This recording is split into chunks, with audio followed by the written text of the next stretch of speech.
I'd always recommend that candidates thoroughly review the CV prior to an interview and in the hours leading up to an interview, whether that be a video interview or an office interview. I'd always recommend thoroughly for people to look at the job spec, looking for the role they're being interviewed at.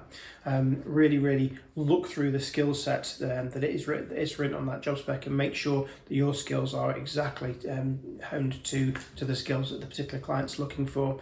Have a very good look at the company website of the business that's going to be interviewing you.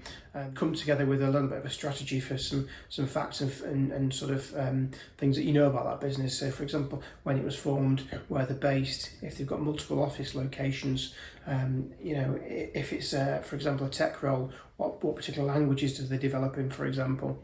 If it's an office interview you're going to, make sure that you leave yourself enough time to travel to the interview. A lot of people drive these days, but if you are taking public transport, make sure you know exactly which route you're going to go to and which bus or train to take, so you're not late. And I'll always sort of go with the fact that first impressions count a lot during interviews.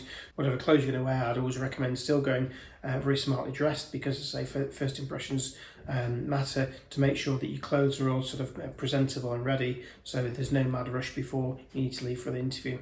Last minute nerves before an interview, I would say try to relax as much as possible. Remember, an interview is a two-way process.